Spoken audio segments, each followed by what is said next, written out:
దేవుని నామకు స్తోత్రము. సమయంలో నా పరిశుద్ధ నా హృదయపూర్వకంగా ఇలాంటి సమయంలో మన జీవితంలో మరొకసారి దేవునికి లెక్కలేని వేల వందనాలు. గత సంవత్సరం అయితే సాయంకాల ఆరాధన మనకు జరుపుకోలేదు.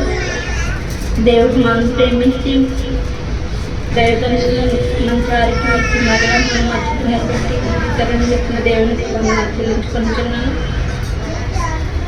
ఈ యొక్క సర్వశక్తి మంత్రుడు బాణుగా మనం మర్చిపెట్టిన శుభ సందర్భంగా మనం ఖర్చుపెట్టిన వాక్య భాగం చదువుతున్నామండి. మత్తయి సువార్త 3వ అధ్యాయం 18. యేసుక్రీస్తు జనన విధం ఎట్లనగా ఆయన తల్లి అయిన మరియా యేసేపునకు ప్రదానం చేయబడిన తరువాత వారేకం కాకమునకు ఆమె పరిశుద్ధాత్మను వలన గర్భముగా ఉండేది. ఆమె భర్త అయిన యేసేపు ఏకం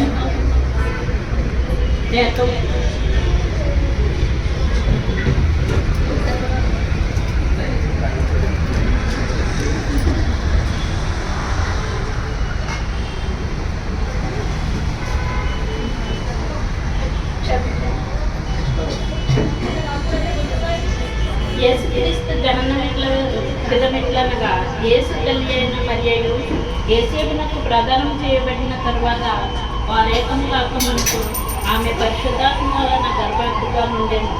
ఆమె భర్త అయిన యేసేపు నీతిమంతుడై ఉండి ఆమెను అవమానపరచనలక రహస్యంగా ఆమెను విడనాడని ఉద్దేశించాను.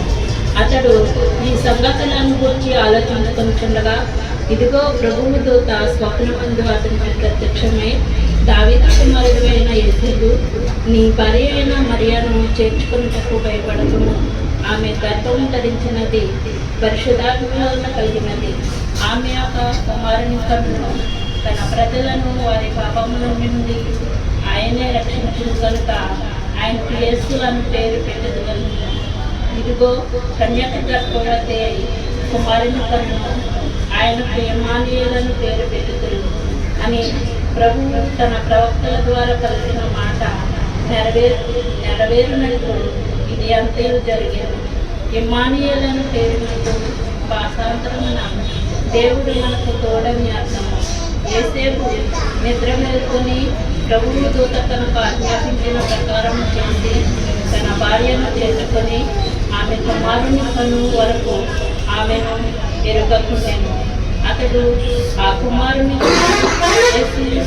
అని పేరు పెట్టాను. చాలా సంతోషం అండి. సుజాత కుమారి గారు చక్కగా వాక్యం చదివి వినిపించారు. విజయ కుమారి గారు గీతం మత్తయి సువార్త 2వ అధ్యాయం 1వ వచనం నుండి 5వ వచనం వరకు చదివి వినిపిస్తారండి.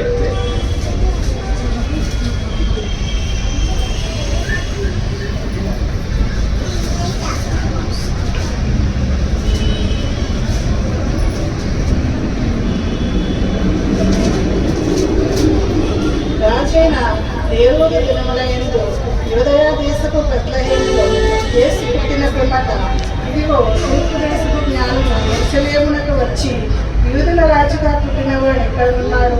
తూర్పు దిక్కున మేము ఆయన నక్షత్రము చూచి ఆయనను పూజించవచ్చుమని చెప్పిరి. హేరోదు రాజు ఈ సంగతి వినినప్పుడు అతడితో కూడా యెరూషలేము వారందరూ కలవరపడింది.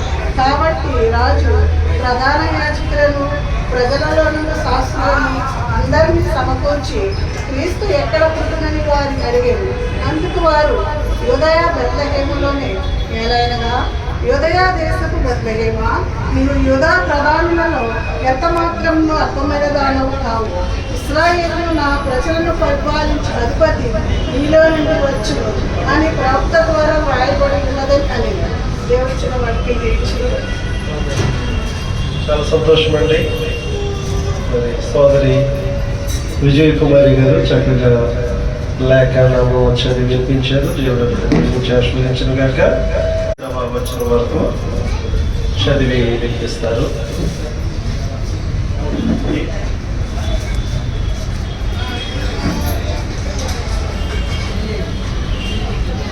వందనాలండి. సమీక్ష రాష్ట్రం పొడుచుని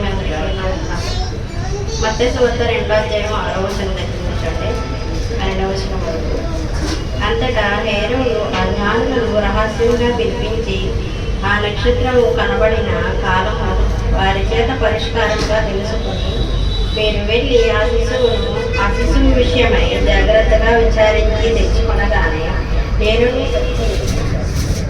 నేనును వచ్చి ఆయనను పూజించినట్లు నాకు వర్తమానము తెలుపుడని చెప్పి వారిని బెత్లెహేమునకు పంపారు. వారు రాజు మాట విని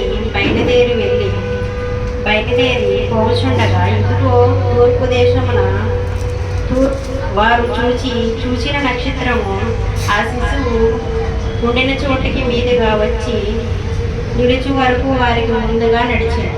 వారు ఆ నక్షత్రమును చూచి అత్యానందభరితులై ఇంటిలోనికి వచ్చి తల్లి అయిన మరియను ఆ శిశువును చూసి సాగిలపడి ఆయనను పూజించి తమ పెట్టెలు విప్పి బంగారమును సాంబ్రాణిని బోళమును కానుకగా ఆయనకు సమర్పించారు. తరువాత హేరోదు వద్దకు వెళ్ళవద్దని స్వప్నమందు దేవుని చేత బోధింపబడిన వారు మరి యొక్క మార్గమున తమ దేశమునకు తిరిగి వెళ్ళి దేవుని కొన్ని వర్షం దీవించను కాక. మంచిదండి. చక్కగా వాక్య పఠనం చేసి వినిపించిన పద్మ గారిని దేవుడు దీవించి ఆశీర్వదించిన